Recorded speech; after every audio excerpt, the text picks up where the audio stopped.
I'm Alexander Samarli. I usually go by Nick, and I'm a third year. My name is Genesis Villa. So 2 years ago, my grandma passed away because of liver cancer and cirrhosis. And I don't know, my life just felt like it had no purpose. And I did things that I'm not proud of. But within the year that she passed away, it started to mellow down, and I actually started praying. And every time I pray, I thought, I actually felt a sense of peace. And from that sense of peace, I thought, it's actually time for me to get back. And every time I pray too, I felt like the sense of purpose in my life came back to me. And so I decided to get baptized. Well, I was baptized first when I was 8 years old, and it definitely meant something for me at that age. But looking back, I realized I was really young, and I'm glad I did it. I'm glad God had me do it at that time.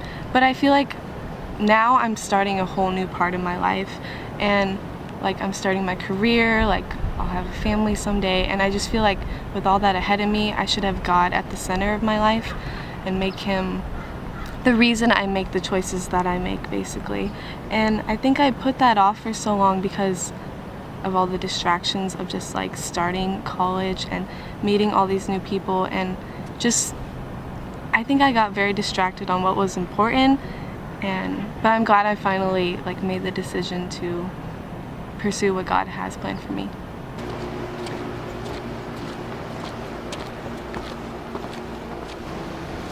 Before I made the decision to be baptized, I've always thought I wasn't worth it.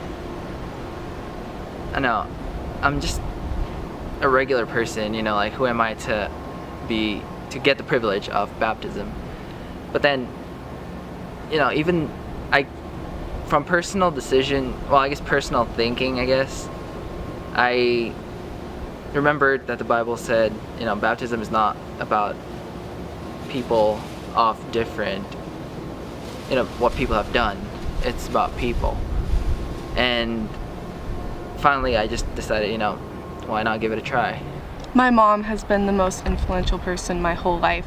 She's just a very positive, patient person, and I've definitely seen God in her my whole life, and she's always made God the center of her life, and it really set a good example for me and inspired me to live a life like she has, because she's always worked hard for me, and I just really love how much of a good example she was for me and is for me still. It's my girlfriend. That year passed by quickly, more quickly than it should at least, because of the help of my girlfriend. She calmed me down, and my sense of purpose was restored. And third is Chaplain Martin.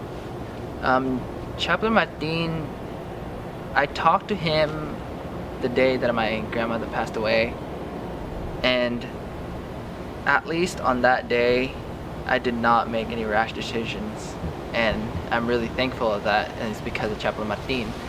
And when I came to the decision of baptism, the first person that came to my mind was Chaplain Martin. I just wanted to talk to him. He's a person to accept opinions.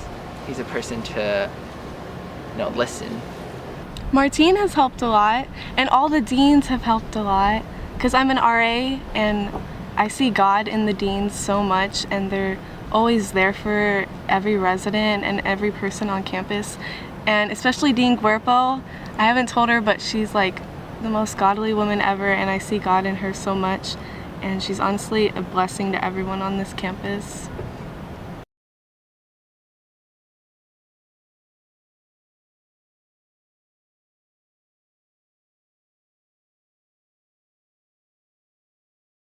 Being able to be closer to God, I'm able to have someone to talk to, someone to communicate to during my sad times, during my happy times, and I feel safe.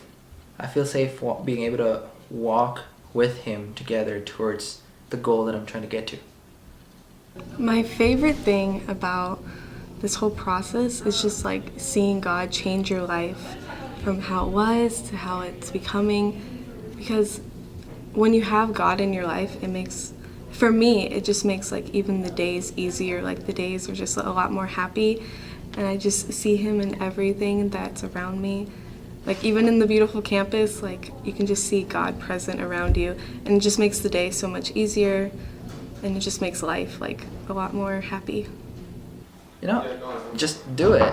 I mean, having someone to hold your hand, you know, guide you and protect you along the way in whatever you're doing, you know, it's really nice. So just do it.